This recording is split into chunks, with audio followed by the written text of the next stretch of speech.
Welcome to the Mrs. R Relevant Daily Draft Podcast, sponsored by the Draft Professors.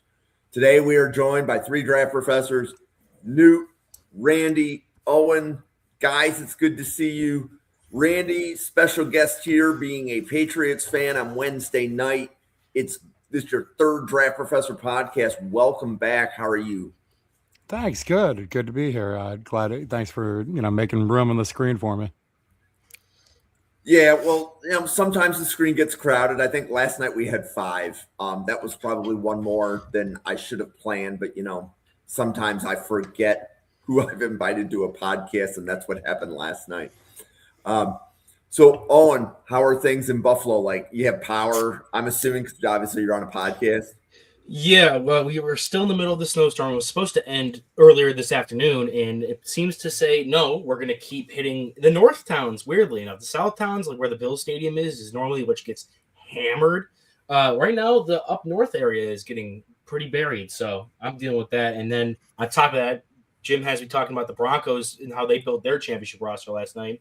Now I got to talk about the Patriots and how they built their championship roster last night, and he's driven me to drink. And Newt, how are things up the Wisconsin way? Well, we don't have the snow, but we got the cold coming in. I actually already got school canceled for Friday for us.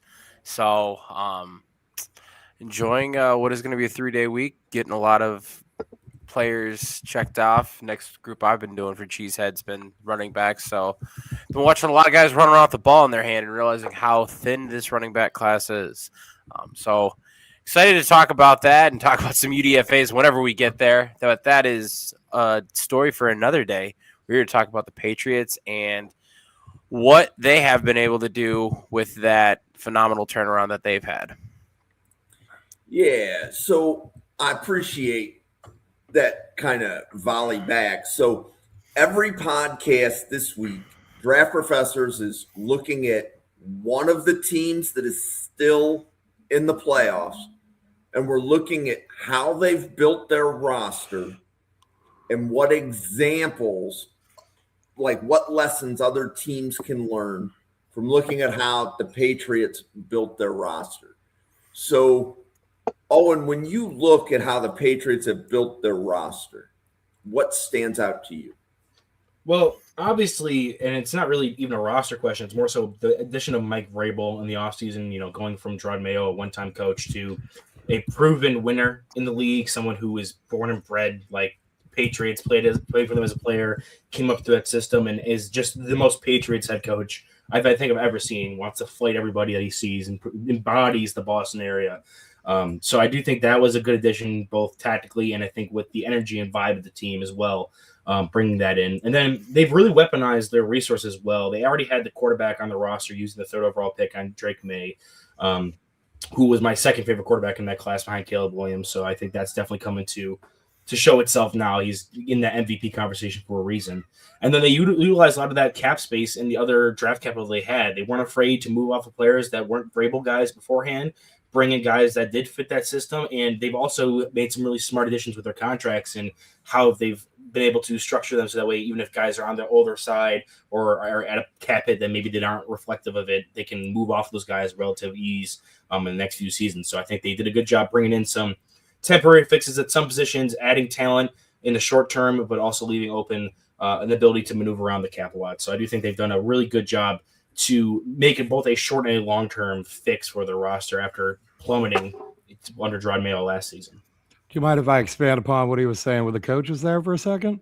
Oh, go for it, Randy. I think that's where this whole thing really started, is not only just with Mike Vrabel, but the first hire he turned around and made, after Ryan Cowden anyway, was Josh McDaniels. Bringing him in and pairing him with Drake May has really unlocked the potential of Drake May. And then it goes beyond McDaniels. Like, if you talk to these guys and listen to these guys talk, they're always talking about guys like Ashton Grant, Riley Larkin, Thomas Brown, who brought little flares to the offense that have kind of helped change things a little bit from the way McDaniels used to do it. You bring in guys like Doug Marrone, Jason Hoteling, and Robert Kugler on the offensive line have really helped change this offensive line also. Not a lot of teams have three offensive line coaches. And we have just that, Doug Marone kind of acting as an overseer, while Jason Hotailing, who they call Haas, and Robert Kugler, who they call Cougs, work with the offensive line like hands-on in practice. And it's just been a really good mixture of experience and kind of youth and new ideas that has worked out well for everybody on the offense.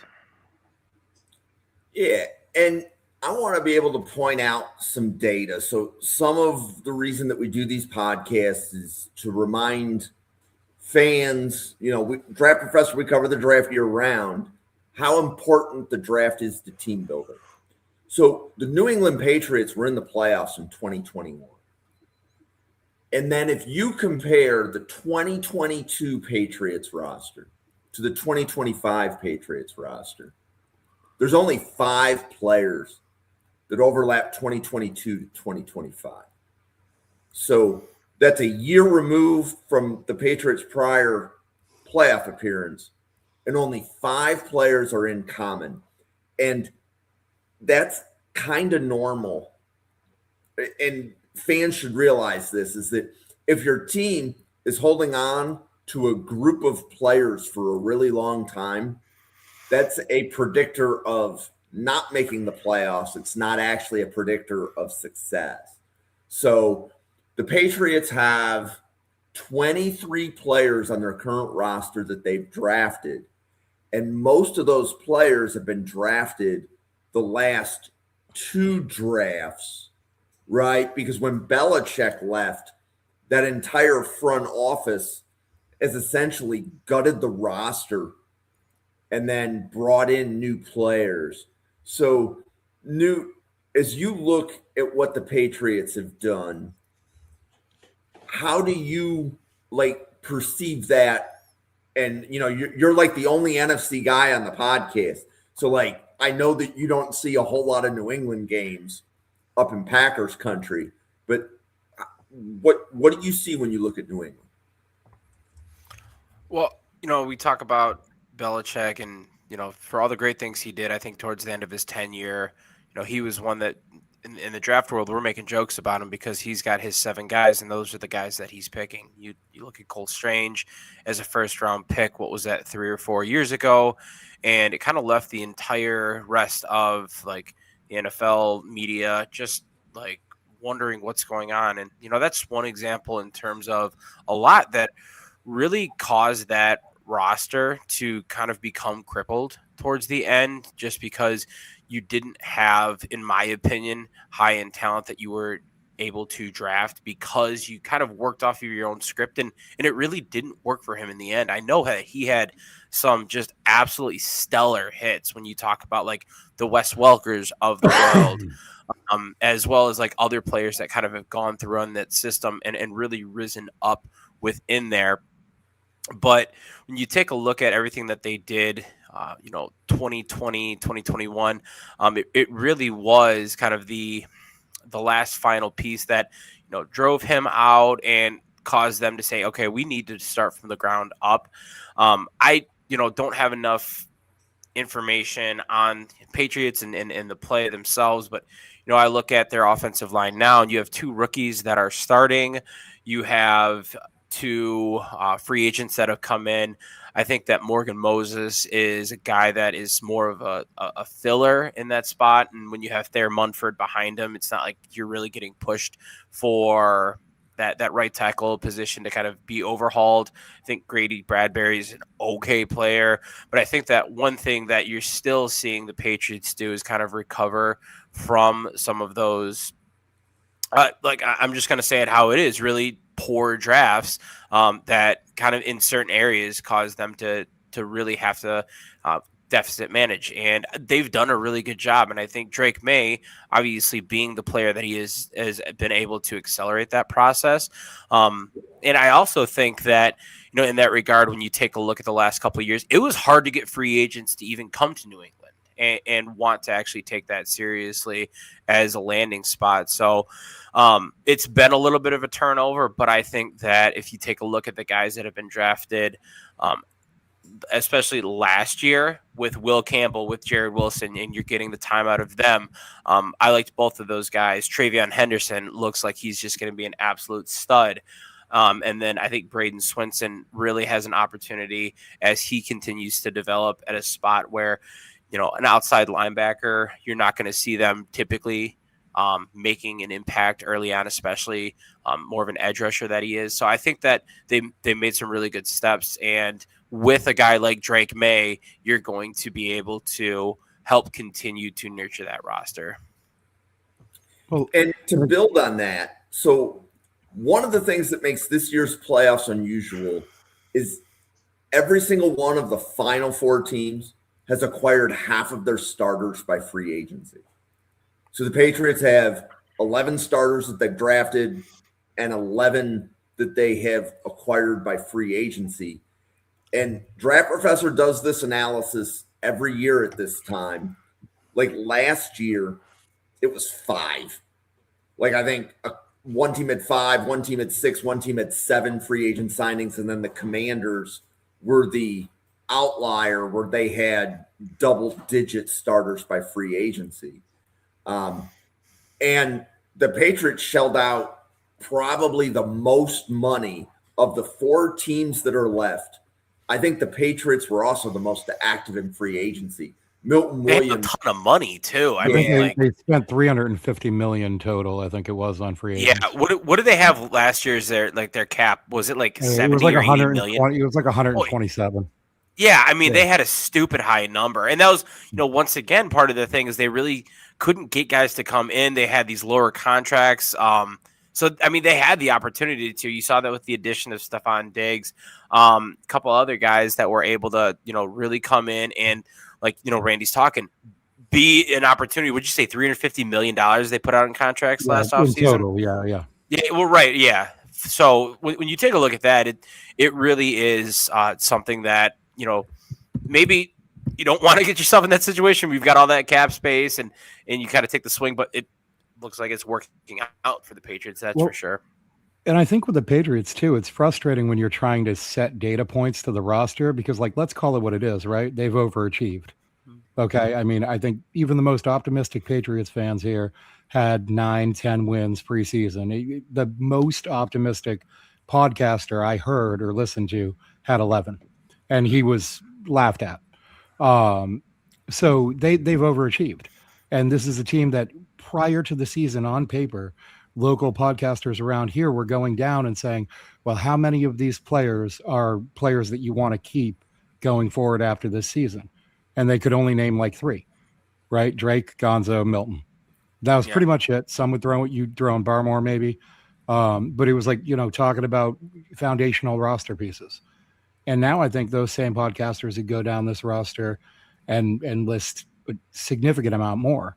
But this is a team that's been built like in the image of Mike Vrabel. And the interesting part of it is like you said, we had a hard time getting people here. Bill Belichick, the GM, was the worst enemy of Bill Belichick, the coach. Yep. And it was just, it's interesting to me that they went and kind of gave all the power to one guy again.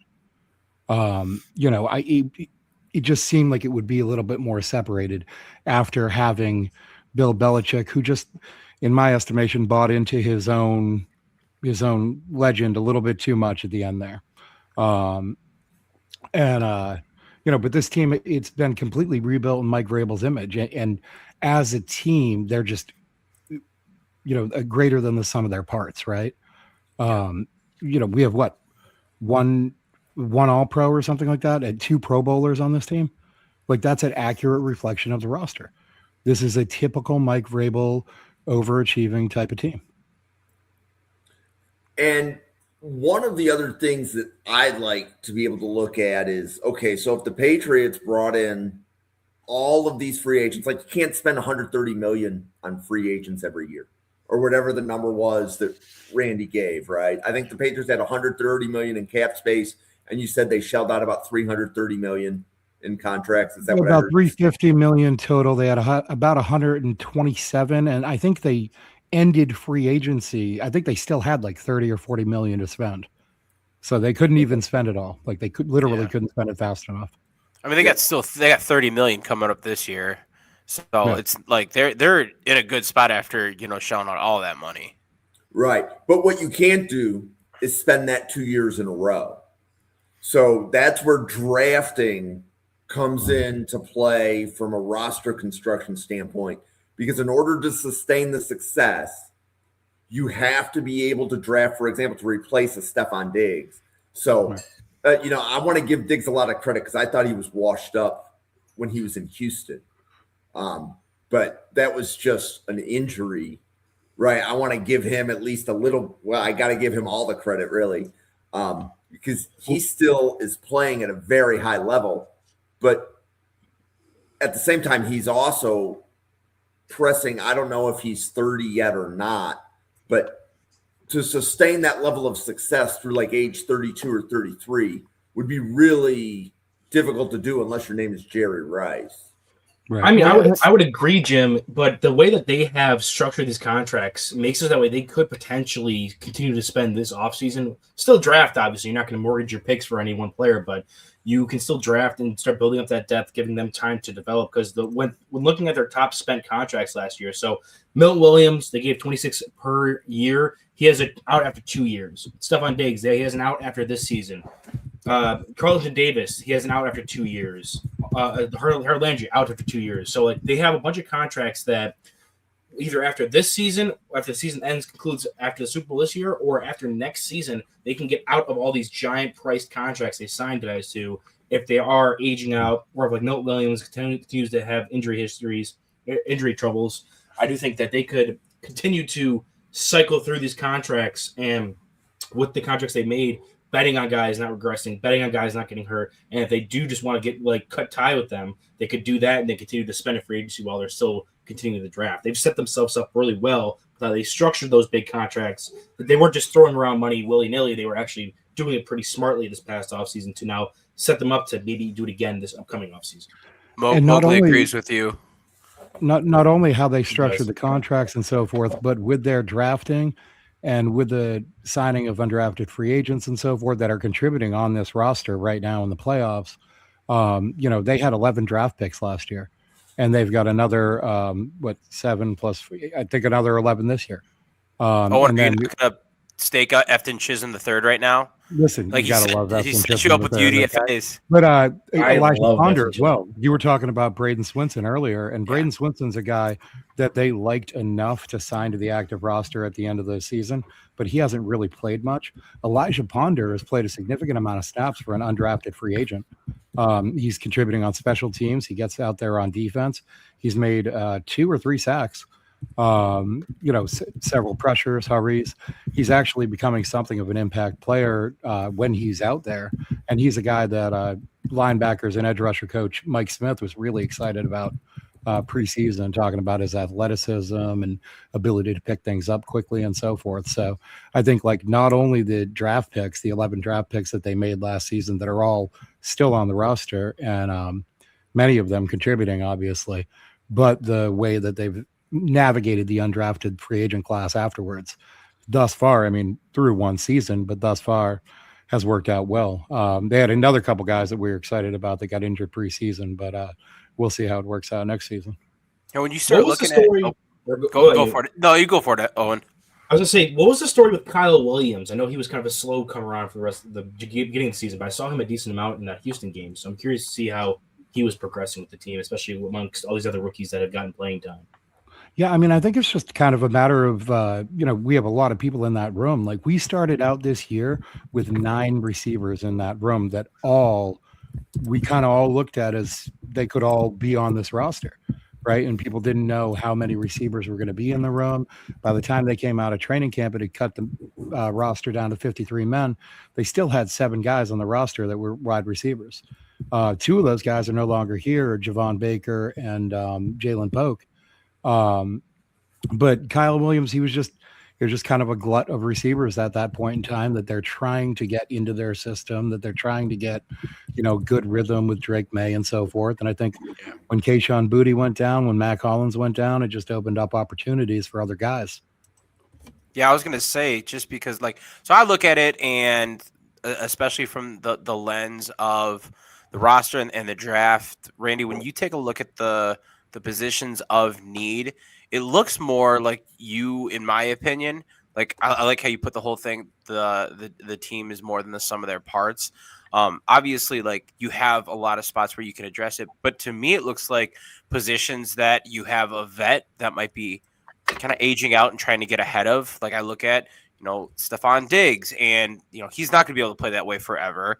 And then you have Kayshon Boutte, who has come on, like which is great for him because he was at one point washed up and no one thought he was going to be anything, and he's a 6th-round pick for God's sakes. Well, he's talked a lot about that, like to the local press, Yeah, in terms of like him having a gambling problem and him doing a lot of like growing and maturing personally. That's contributed to his step up on the field. And then I take a look at not Christian Gonzalez, great player there, going to be there for a long time. Carlton Davis on the other side, though, Robert Spillane, and just it seems like to me when you start looking at the guys here, it seems like there's like a really decent amount of talent at the front, but it's guys that you want to almost get the next man up and the next man ready. Look, it looks like the wide receiver room, you could easily add 2 guys there to kind of push for competition. It seems like the Patriots have been cycling through receivers, but like we said, once you guys were able to get some stability there, you're not having like the Tyquan Thorntons of the world and the other ones that kind of like just go, N'Keal Harry just kind of go through and are just big swings and misses. It feels like there's a little bit more stability there. What do you think? Long story to get to a question. What do you think the Patriots are looking for with their top 100 picks this year? I mean, from my perspective, one of our biggest needs is we need somebody that can like cover tight ends, cover big slots, right? We've got Marcus Jones in the slot, and he's great, but he's a itty bitty little guy. Okay, he's only 5'8". I remember that Atlanta game when they lined up Drake London in the slot, and it was just like watching a D1 player dunk on middle school kids the whole time. Okay, there was nothing Marcus Jones could do about it. I think that I like the idea of a big wide receiver. Someone, Mac Hollins went down, and all of a sudden it's like, wait, we don't have anybody else with that body type.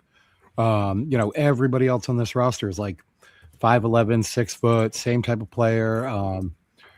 So I think that we need another guy like that, like a deep threat, that sort of thing. A sacrificial X is what they call it up here in the McDaniel system. But again, the wide receiver room, like the McDaniel system has been here for a long time. It made guys that weren't otherwise household names kind of into household names because of the postseason success. But you wouldn't say any of these guys that have come through here have been like based on raw talent alone.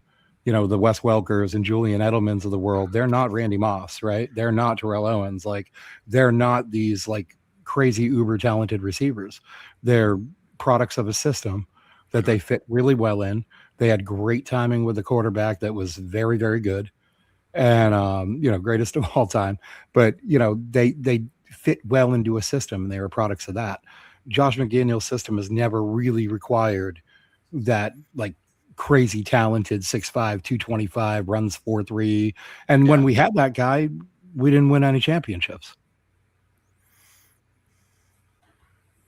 So when we're looking at the Patriots, like, and how they built their roster now, if a team was going to try to duplicate the success of the Patriots, right? So, like, there's 10 teams right now that replace their head coaches. If we were to look and like cherry pick, and I'm trying to think of a team where they are hiring a new coach and then they could like vault to the top of their division. And I'm still sitting here. Maybe would it be the Titans? Is that the one that would be closest, right? Because that's the weakest division. Sure. But how would they replicate the success of the Patriots? Right? Like what would they have to do, right? It's just make sure you grab free agents that fit the personality of the coach, or do we think that there's a bigger lesson there? I do think that this has been the ultimate lesson in culture building. I mean, it's the first thing that Mike Vrabel talks about all the time.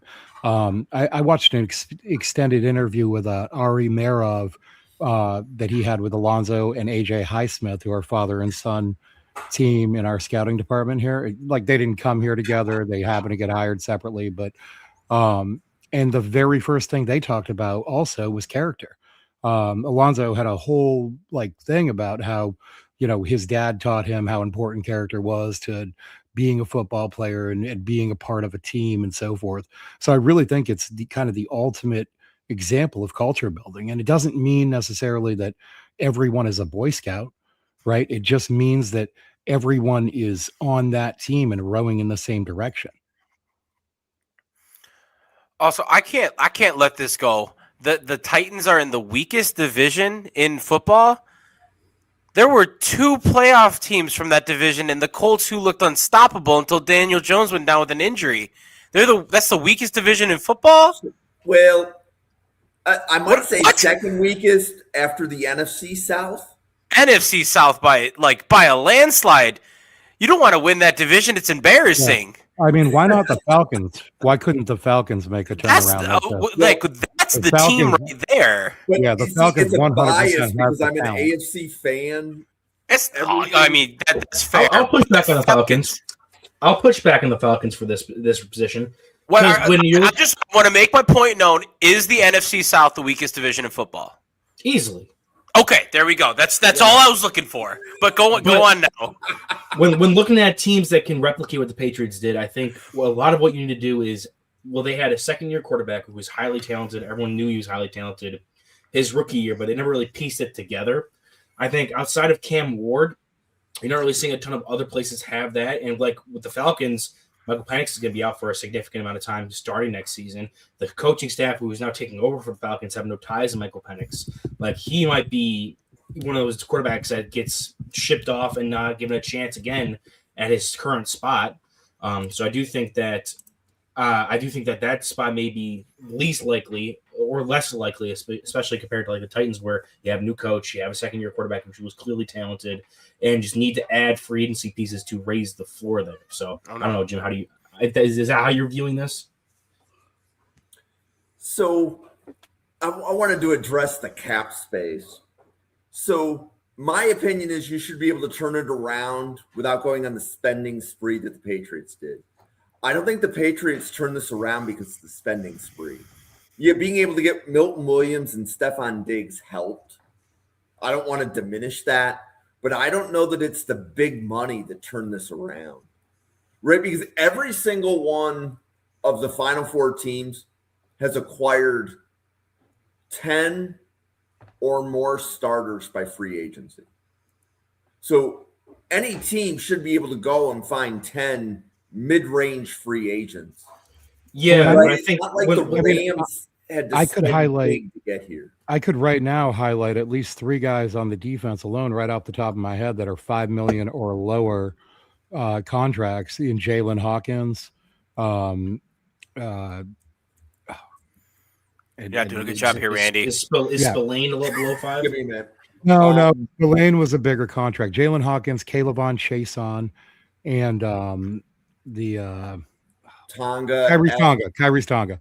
Yep. That's the other one I was thinking of. Those 3 guys have been major contributors on this defense, and they all signed, relatively low to an NFL market deal. I think Jalen Hawkins was $5 million, Chason was $5 million, and Kyrie's Tonga was something like 2 or 3. And all those guys, million, according to the site I'm looking at right now. Well, yeah, and all those guys have played major roles. Kayvon Chason's had a career high in sacks, snap count. He's had 3 sacks in the playoffs. He forced that pick 6 for Marcus Jones the other day. Like, these guys who are real contributors, not just throughout the regular season, but in crunch time as well. Yeah, what I think I was trying to say there was, for most teams, or for a lot of teams, when you're looking at how do you become a championship caliber team, you're not looking at spending a ton of money, because a lot of teams don't have a ton of money. You're going to have to go to those mid-tier free agents. And when you look for those mid-tier free agents, you're looking for players that fit your coach's scheme or the culture, or has a previous record with the coach. Like, that's what the Kayvon Chason worked with Vrabel down in Tennessee. So there are players like that. But what I'm saying when it comes to Tennessee and being the next New England is, when you're spending in free agency like that, when you have cap space and you're clearly lacking talent across the board on your roster, you're going to draft to have eventual developmental starters, but the free agency dollars you spend are going to be there to raise the floor of your team. The difference between like the Rams and the Titans or the Rams and with the Patriots this past year was the Rams had a floor. They had Sean McVay in place. They had Stafford and Kupp, and they had a bunch of pieces there that they already had that could work as long as they were all healthy. They needed to raise the ceiling of their team by bringing rookies that are on the defense and then living with the bumps that come along the way with that because they already have a decent enough floor. Whereas the Patriots last year didn't have that. That's why they bottomed out as like they did. And the same thing with the Titans this past season, where they clearly showed that across the roster, even though they had rookies playing significant roles, their floor was still too low to compete. So adding in a good head coach, signing high-paying but maybe some shorter-term contracts like the Patriots there where you have outs earlier on in their contracts to raise the floor of that roster, allowing your rookies to develop more, I think that would be the pathway and why they're the most reflective of when it comes to what the Patriots did specifically when coming from bottom to top of their division. Can I give my dark horse just to go all the way back to the comment with taking a look at what team could vault from not the bottom, the bottom to top, depending on the coach and the staff, very, very dependent on that. But you take a look at the Las Vegas Raiders and what they have and they can do with their free agency and their roster, B, the fact that they're going to get Fernando Mendoza in this year's draft, and C, they have an opportunity to start fresh with a new regime. Now, once again, all of that is dependent on that regime, but to circle all the way back to kind of, what started this tangent, I think that if you were to look 2 years from now and you see the Las Vegas Raiders, winning that division, which now that the Chiefs have kind of fallen from grace, I don't know if, the Broncos are going to have the same success next year. They might kind of level out a little bit. Chargers have always been there, but never been like the team. I just 2 years from now, if you were to tell me that the Raiders, were a top 2 team in the AFC and, on their way to a championship game, I wouldn't be surprised by it. Who's that Mike Vrabel equivalent, though, in this year's coaching class? Is it Tomlin? I mean, maybe it was Harbaugh. Like the guy who Dark Horse Gruden. He's coming back. Nah, I think John Harbaugh. So, by some of the metrics that I'm looking at, the Giants would predict to be a playoff team. They've actually drafted really well. Yeah. And that's the team. That's the team, right? With the second-year quarterback, and depending on who he brings in. He brought in Monken with him for the offense, but that's the team, right? With the second-year quarterback, they got Malik Neighbors coming back. So a little bit of the situation where Neighbors has been out the whole year. Yeah. So they're kind of adding back like 2 top 5 picks essentially, right? And if they add that to the offensive side of the ball, I mean, that offense is going to be primed to explode. Yeah. I think their wide receiver room is going to be interesting when you have Wan'Dale Robinson that's not going to be there anymore. Who are you going to put with Neighbors? But I think you hit the nail on the head with that. Like, they have such an explosive opportunity on both sides of the ball with the solid draft picks they've had. So going back to like a worst to first turnaround, nobody has talked about the Cleveland Browns. But if we look at what that division looks like, Jim, look at 30 years of football history. Yeah. Who's their quarterback? Who's their quarterback? They're just going to be the Browns, man. It doesn't matter what they do. I want to hear this. I need to hear this. Well, no. So I'm with Owen on who's the quarterback. But if the Browns can have a game manager in Shedeur Sanders, the rest of that roster, that there is some stability. Andrew Berry has drafted okay, slightly above okay. I'm not going to put him in the category. I think Berry's as a drafting GM has actually been, decent, like above average. I think he hit that well. Oh, and he plays the game well too, right? Oh yeah, with the management, the game in April and March. I mean, he plays it well. Yeah, I mean, you take a look, I think everyone hailed that Mason Graham trade back to get Quinshawn, to get an extra first, and like the thing that what he did last year looked phenomenal. And you just take a look at, I think, once again, it comes down to the quarterback. And, I like how you phrased it, Jim. Can Shedeur be a game manager? That's going to be the question. I've always been a fan of let a guy go through a full offseason. If he's going to be your guy and you're going to give him the chance, like then actually give him the chance. And if the Browns do that and they can legitimately say, yeah, we gave him that chance, awesome. But it's just everything's too quick in my opinion in the NFL. One of the reasons I said the Browns is that if you think of where the Steelers and the Ravens and the Bengals are, I don't know that I'm like, I mean, the Bengals have 3 really good skill players, and I see that Ryan Sparks is in the chat, right? So, between quarterback and the 2 wide receivers, the Bengals are there. But that's about it. And, I'm not worried about the Bengals drafting well. Right. And the Bengals aren't going to go out and spend a lot of money in free agency. I don't know that their roster can get better fast enough. Whereas I think Cleveland, from a GM standpoint, they make more moves than the Bengals do. So I'd like, Cleveland surpassing the Bengals, surpassing Pittsburgh.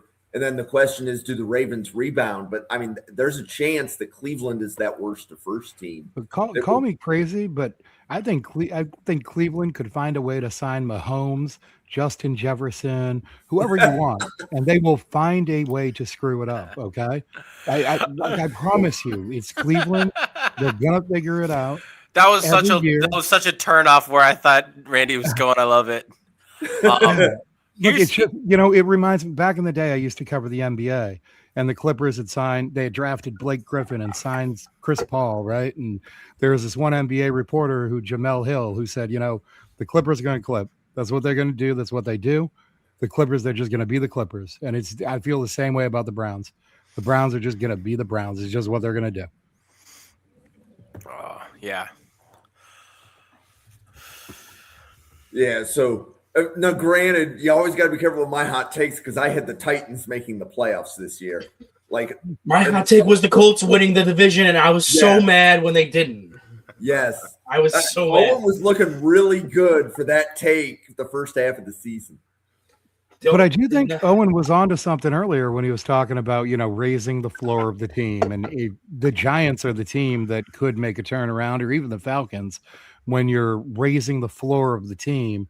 And something that they talked about here early on in the process of Vrabel taking over was kind of, we want to be good enough to take advantage of bad football, right? And that's what you're doing, is you're raising the floor of the team. You're saying, listen, we just got to get our stuff right, and we just got to try and focus on what we're doing. And when they're playing bad football, that's what we're going to try and take advantage of. And that's what it was all about. I mean, every free agent signing they made, even the draft picks they made, I would argue, was about raising the floor of the team. Yeah, so Owen, you might need to trademark that and make T-shirts. Which one? I'm such a quote machine. Raise the floor of the team. Jesus. I don't think I invented that, but I'll take it. Yeah, I mean, I've heard that a lot, but I do think, like, another way I would say it is having a good defense raises your team's floor. Right, because there's going to be a couple of games that you'll be able to eke out if you have a good defense. I mean, right. I think a great example of this that we've seen highlighted for the past few weeks, and we're going to see highlighted again this weekend, is Will Campbell, right? Will Campbell is not a guy who's going to be a top 3 to 5 left tackle in the league, right? He just isn't. But he's probably a top 20 tackle in the league, and that's way better than we had. So you raise the floor of the offensive line by having that be, the spot, the low point, right? And then you move from there. Like, once you get that floor raised, then you move from there. And I think that's a very good example. Cool. So I'm sitting here looking at the Patriots. What is that one? That's a lot of free agent signings. I want to say that list is somewhere between 15 and 20. They had 17 players come to their team this past free agency that weren't from the team previously. I'm impressed that you counted all that. No, Spotrac I'm says looking at my list. I'm just looking at my list, and I'm like, I can't even fit it on one monitor. I have to scroll, and then I'm like, did I already count that guy? Spotrac has it set as, it tells you how many. It's 19. And I just counted how many were Patriots. The Patriots. Got it. So, Randy, when you look at the Patriots free agent signings, only 9 of the contracts were longer than 1 year. So only 9 of those 19 were longer than 1 year. Okay. How do And you are we look at- including the guys re-signed during the year, like Marcus Jones and Ben Brown, who have been re-signed to multi-year contracts? No, I think this only shows players that were signed from other teams. Okay, like acquired between February and April or whatever. So, like, Gotcha. how many of, like, and I'll read the 9 to you, but how many of these 9 do you think are going to be key contributors next year? Right. And that would be Milton Williams, Stephon Diggs, Carlton Davis, Harold Landry, Robert Spillane, Morgan Moses, Garrett Bradbury, Mac Hollins, Joshua Dobbs. I mean, I think a lot of that list, probably 8 or 9 of those guys, I think that Okay. probably That means Garrett they gave Bradbury, multi-year you could see in a deals to the right competition guys. for the center spot with Jared Wilson. So, Yeah. because some of the other players you mentioned, like you had mentioned, I think Tonga, and then you Tyrese mentioned Tonga. Hawkins. Those guys are on 1-year Jalen deals, Hawkins, so those he's deals are been very good. expiring. Right. So, yeah, and I mean, I think a guy like Tonga is somebody that we're going to bring back probably. He's a position that isn't going to get like wildly inflated value. Whereas someone like Jalen Hawkins, hopefully we bring him back on a reasonable deal, but he's not somebody that we want to like overpay. So when, like, Owen, how would you make a distinction between a team signing like a lot of 1-year deals for free agents? I know that seems to be the MO of the GM that you and I know. How do you make the distinction between when do you give the 1-year deal versus the multi-year deal, like from a roster construction standpoint?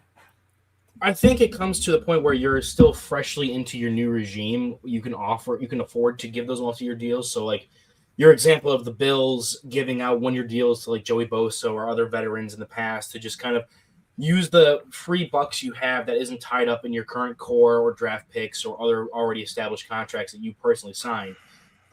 You don't have a ton of flexibility with what you can sign, and you don't want to lock up the remaining bits of your cap space to another multi-year contract, because those are always going to cost more than a 1-year deal, because players are going to want to make sure they get enough money and they're not going to lose out if they just keep re-hitting the open market. They'll take less each time on a shorter contract.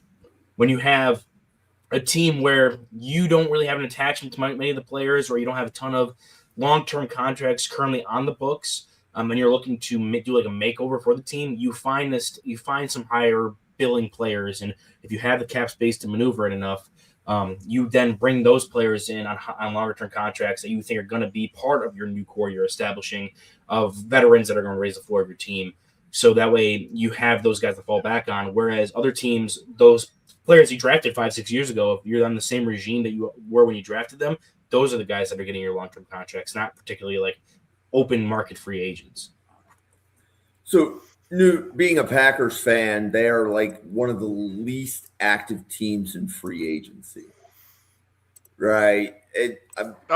This last couple of years a little bit more, but yeah, you're right. It's usually not like the sexy splashy picks or free agent signings, I should say. So when you look at Green Bay's roster year over year, how many starters, like, do you feel like, every year Green Bay's looking just to get 2 or 3 starters in free agency, but the rest have been drafted and they're just filling in? How does it feel to you? I mean, you take a look at the entire wide receiver room. That's drafted talent. You take a look at the tight ends as well. I don't know outside of maybe like the 6th guy, but I think like every guy has been drafted by the Packers in that group. Offensive line, Aaron Banks, as far as like an impact player, is going to be your guy right there. Not that great of a free agent signing, in my opinion, but someone that I think you have the opportunity with a guy that you need to fill a spot. And it's a friendly deal in the fact that after, I want to say, 2 years, it becomes really flexible to get out of. So it's not like a major contribution. It was a big deal. But I think that you have some flexibility with that. And then obviously the quarterbacks, the defense is really where you kind of see that a little bit more, with the Xavier McKinney, which was a phenomenal free agent signing, with the Nate Hobbs, which was a shitty free agent signing. But then some other guys that kind of like fill in the space. Obviously Micah Parsons with the trade with him. That's almost, in my opinion, kind of like a free agent signing. Obviously the trade is a little bit different.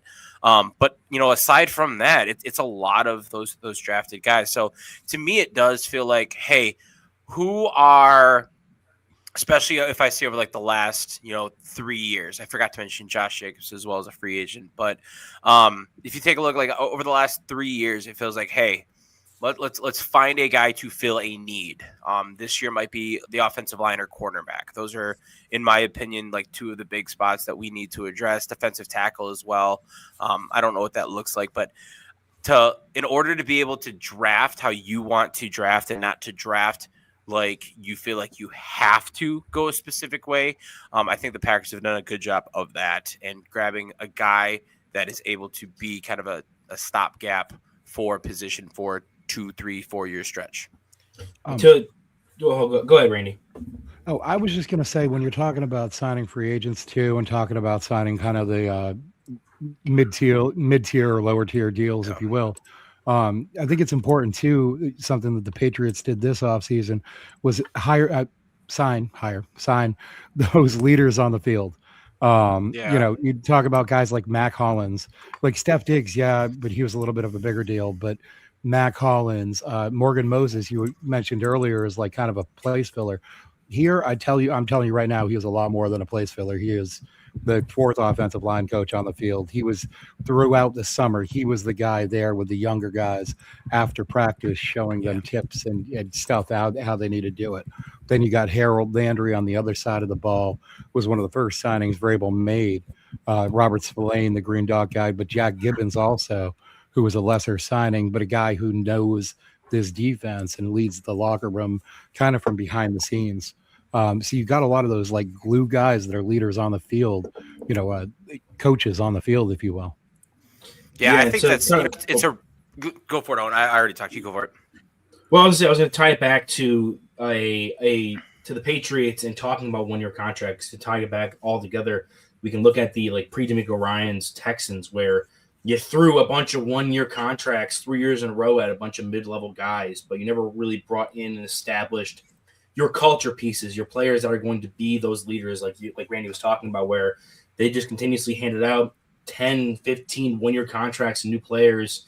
I know they had like 3 different running backs in every single season, different quarterback in every season. Like they had so much turnover, and it was blocking their rookies from playing, because you have a 1 year guy and a 1 year contract. You're going to want to hopefully maximize the amount of time you have him on your roster by getting him playing time. That's why you signed him in the first place, which is blocking you getting reps to your young players. But also they just didn't have any of those longer term contracts that you're supposed to get when you're in a new regime change, trying to make over a roster, like we were talking about, where you want those multi-year contracts, those guys that are going to come in and set an example by being there for multiple years and doing the same thing over multiple years to establish what you want from your roster players. Yeah, I think sometimes you're going to. Sorry, I was just saying No, I'm doing the same thing. I think it's a great point to make, and Randy, you kind of bring that up, and when you talk about like those mid or lower tier guys, every team's going to have those. Like they're not going to necessarily be, playing 60-75% of the snaps for your team. It might be a special teams player, it might be, your rotational defensive tackle. But those are the guys where that character piece really does carry a lot of weight, and where you're going to see a guy that when they come in, you want them to kind of extend beyond what they're going to do down in and down out. You want them to be that culture piece.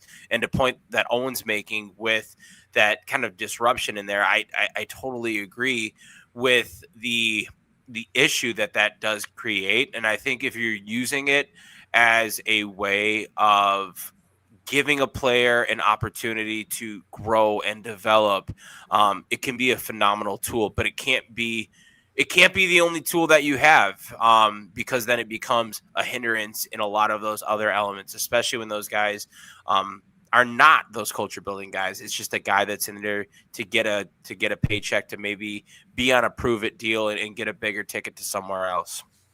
So what I was going to say is I think the team should be careful about making changes just for the sake of making changes too.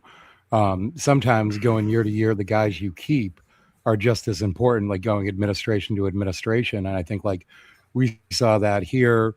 Jeremy Springer, the special teams coordinator, was kept. They've certainly been a good unit.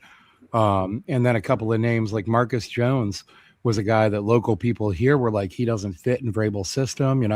What are they going to do with him? And turns out they're just going to put him on the field and have him be a Pro Bowl level cornerback and then re-sign him to a 3-year deal in the middle of the season, But also a guy like Anthony Jennings, who was just a blatant, like not a good fit for this system, has played multiple spots on the defensive line. Jelani Tavai as well. Guys who just didn't really have obvious roles in this system, but because they stuck around and Vrabel said, listen, I'll give you a chance. And they've really actually produced and kind of gone all out for the team. So when you were pointing out about the 1-year contracts for Houston, something else popped into my mind.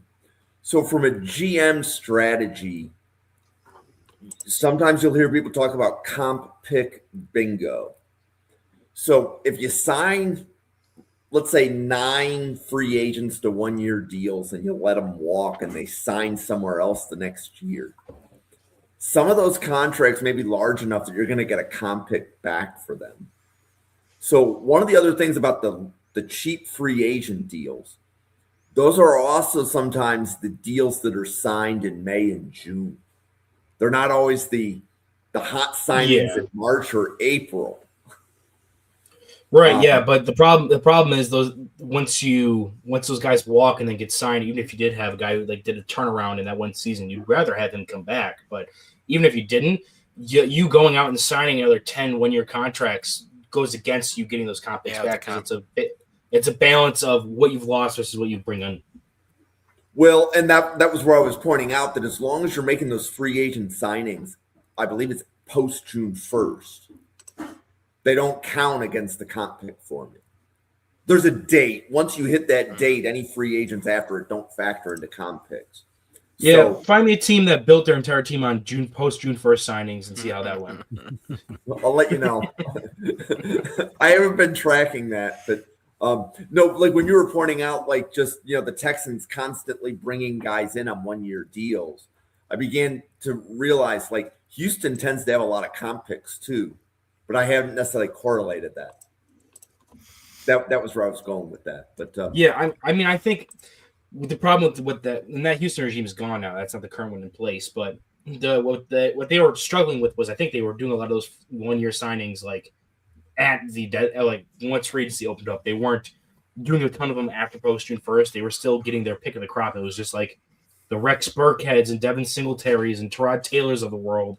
They were bringing in to kind of plug gaps and make sure that, okay, we don't have a guy right now on our roster either as a rookie that we feel comfortable playing or with a long-term contract that we want to be playing this season. So let's just grab our pick of the litter of guys that we can have just for 1 year. We won't be sad if they leave after this year, but we need someone to fill the hole. And then that becomes a situation where, okay, you're maybe getting some top pick stuff back, but at the same time, you're just kind of spinning your wheels and never really getting further forward with your team if you just keep relying on that, which is where we see like the Patriots. They signed those multi-year guys. Those multi-year contracts have worked out so far. And the 1-year players they did bring in, while I do think there are players like Matt Collins and other players that are more character type assets, I do think that you don't need to bring them back. There's always going to be that type of player that if those guys walk out the door the next season, like, yeah, you would have liked to have them back, but sometimes it's not going to make or break. I don't know, man. I think there's only one Matt Collins. Well, yeah, but that's what I'm saying. Like the Bills didn't lose in the divisional round again because Matt Collins wasn't walking around without a shirt on, kind of thing. I do think that he helped with like their morale, especially earlier on in the season. But even a character as strong as Matt Collins is, doesn't make or break a team's success, especially after you've already established a winning culture. That's true, but I also don't think you win without guys like that. You don't win because of them, you win with them. I think that's the distinction that I would make. is that you could win with a player like Matt Collins. You could win with a player like, and then it could be a different personality type. But the issue is avoiding the cancer that would bring the team down. Right. Well, so that's kind of how I would make that distinction, because I've coached plenty of teams in multiple sports. And as long as I could prevent adding a player that was just going to make things difficult, we usually had a pretty good year. And I know, Newt, you coach high school soccer. Like, sometimes you're just trying to make sure you can keep the bad off the roster, kind of thing. It's not about the best player you have; it's about the worst player you have. Yep. Well, it's like the opposite of addition by subtraction, and I think you saw that a little bit in Washington this year, where like not only did they start bringing in guys that kind of like weren't culture or locker room guys, and like I think about a Laramie Tunsil, who was just talent, but like he was leaving Houston because he was an issue in the locker room, right? But also they weren't rewarding the guys who had been in the locker room. You had Terry McLaurin holding out, fighting for a contract, and you can't start screwing with the chemistry immediately. Yep. Well, why don't we pause for podcaster identification? Newt, do you want to let everybody in the chat and that's listening know about Cheesehead TV and the other great things that you do?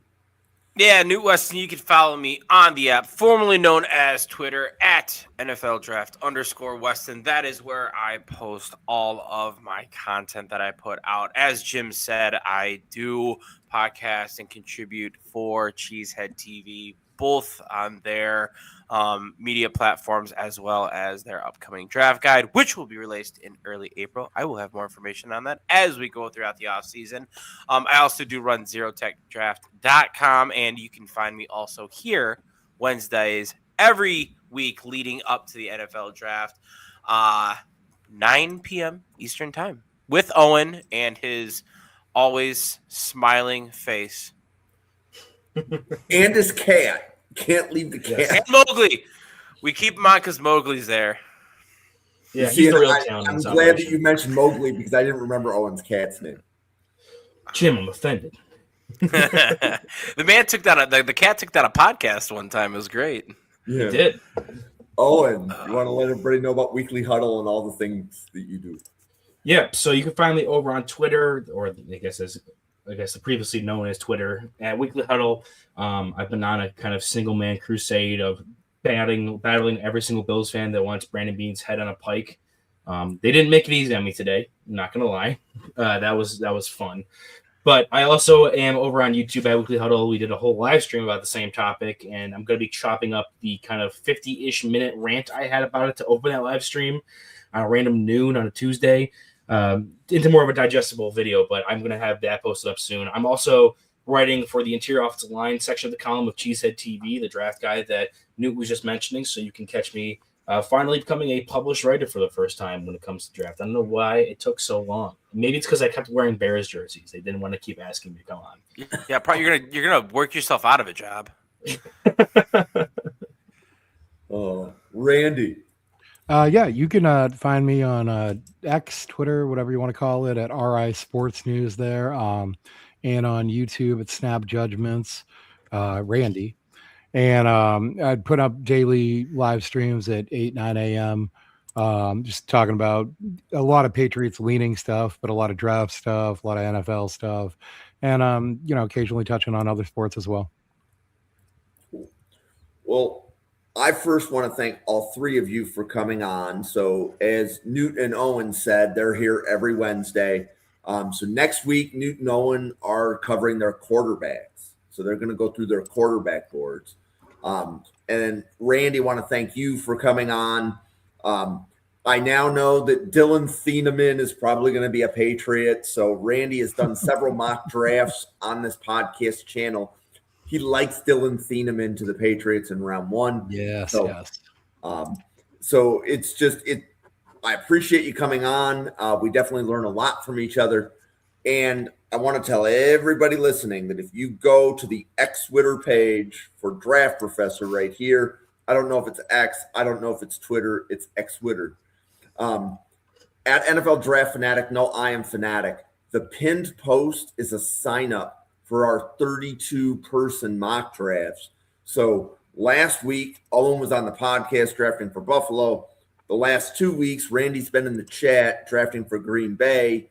I even think maybe I saw Newt briefly pop in on one of the last two, but maybe it wasn't, and I was just seeing things. But I think I was in one of them. Also, I think Randy drafts for New England, not Green Bay. Yeah. is that what? Oh, did I really? I was looking at You said Randy, Green and Bay, I was looking at Newt when I was talking about Randy. Yeah, so Randy would be drafting for New England. Yeah, No worries. No Sorry worries. about that. Sorry about that. But anyway, the 32-person mocks are usually the biggest podcast we do every week. We have 32 fans drafting for their teams. We go 3 rounds. You'll hear different people's opinions on the podcast of how the players are ranked. So it's a really good way to kind of check to see does everybody have like the same 80 players in their top 100, and then figuring out who some of those different players are. So we are going to close this podcast down, though. So for Owen, Newt, Randy, myself, the 110 people at the Draft Professor, thank you so much for tuning in. We will see you on a podcast again tomorrow night. Have a good night, everybody.